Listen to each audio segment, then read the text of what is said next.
I'm Rendan, and this is a dumpster fire. I mean, Monster Hunter. Captain, do you have any idea what those markers are? They look pretty ancient. So the husband and wife team of Milla Jovovich and Paul W.S. Anderson is back. This time, they're not delivering a self-serious, over-the-top action movie based on a video game.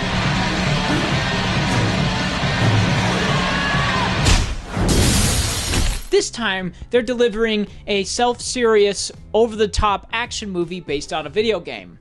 It just happens to not be called Resident Evil this time. It's Monster Hunter. Where the hell are we? So, if you've seen any Paul W.S. Anderson films, specifically the Resident Evil movies, you know what you're in for with Monster Hunter. And even though I knew what I was in for, I still went and saw it with the hopes that something as goofy as this Monster Hunter premise was, it would not be taken so seriously. I hoped that. But knowing Paul W.S. Anderson, I knew that that was a fallacy. I knew that this was going to be way too serious and really stupid, and that's exactly what it is. The script is terrible. The movie is terrible. There is so little redeeming in this movie, it's actually very difficult to point it out. The bare minimum is that the movie is in focus, and it is. I didn't catch any out of focus things, but then the other bare minimum is that you shoot on, like, location, and they did that as well. They shot on location. They built some cool props. The movie's in focus, and there is some nice visuals that do feel like they're ripped out of other movies, but there is some nice visuals. So this movie exceeds the bare minimum, that's for sure. And the visual effects generally are actually pretty impressive, too. The big full-scale dragon looks great. So this movie does exceed that bare minimum standard. Where it falters is with its script, which is also written by Paul W.S. Anderson. The script is probably the worst thing about this movie, and it's not close. Everything that it does is wrong. From the structure, to the tone, to the dialogue, to the characters, to the pacing, to everything, really. Guys! So what? Are we like Guardians of the Galaxy now?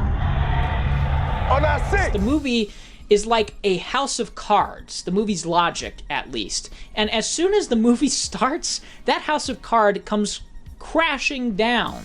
There is a point about 20 minutes in when Milla Jovovich breaks her ankle, and the first thing that happens after she splints it is she gets in a fist fight with the other main character of the movie. Almost like she doesn't have a broken ankle anymore. Why even have her break her ankle in the first place if that was gonna happen? If all of this action was gonna happen? Just have her fall over and go, and then get up and be fine. The fact that you had her break her ankle just calls into question so many more things. And there's a lot of little things like that. But even worse than the logic of this movie, which, to be fair, it is a movie set in another reality, so the logic is wishy-washy, and that doesn't matter too much. But when a character breaks your ankle, I expect them to have a broken ankle. But that's not even the worst part. The worst part of this movie is, unfortunately, the action. Really, this is an action movie, and you need the action to be good, and it isn't. It's basically a hour and 40-minute long action scene, sort of Mad Max Fury Road inspired. It doesn't stop. It never stops. And it is never interesting. The bare minimum for action is that it needs to lead somewhere or amount to something. You have to have reasons for it to occur. And there are points where there's no reason for the action to happen. Just no reason. But even if there's no reason for it, at least make it memorable. At least make it entertaining. At least make it fun to watch. And this can't even hit that benchmark.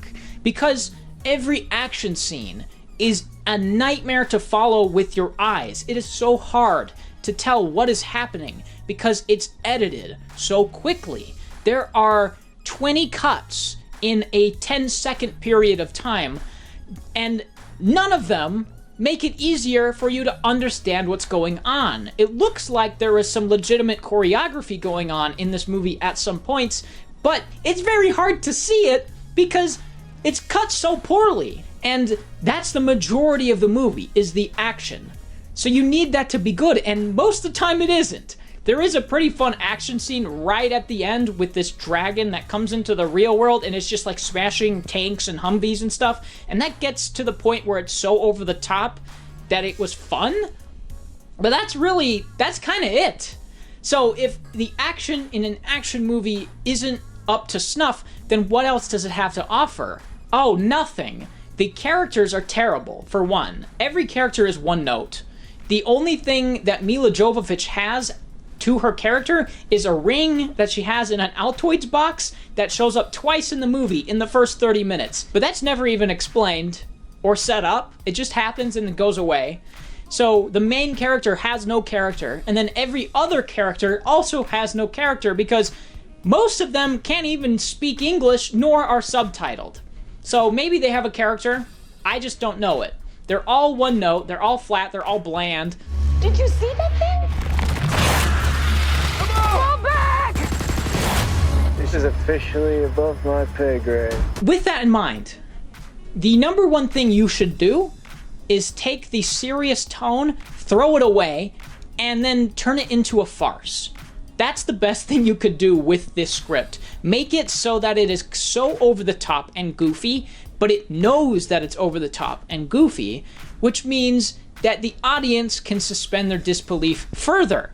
If this was a self-aware, not fourth wall breaking, but self-aware, it would have been fun, I think. I mean, the action still would have been very hard to follow and terrible, but at least it would have been more entertaining. When it takes itself this seriously, it's hard to not think about the broken ankle that Milla Jovovich has for the entire movie. It's hard not to think about those little things when they just come up and then disappear. And you go, where'd that go? In a movie that was self-aware of things disappearing, that would have been much more acceptable, but it's not. Out of all of this stuff that's really terrible, one thing that stands out about it, in a negative way, throughout the entire thing, is it feels like a movie made 10 years too late. This movie feels as if it is a clone or ripping off of 300. There's tons of this speed ramping going on where it cuts to slow motion shots and then fast motion shots, and there's a lot of times when it drops all the audio out and you get this with no music or sound effects. It just feels so dated. It was made this year, and it feels like it's 10 years old.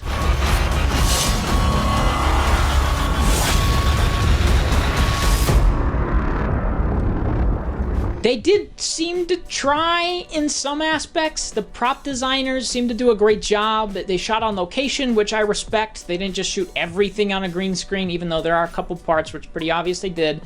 But it seems like they actually put the actors through making this movie on location, in the sand, in the heat. That's admirable. And the costumes are cool too, I guess. And there are just a couple of sprinkles of some things I like the Cat Man. He is so weird and so dumb. I like him.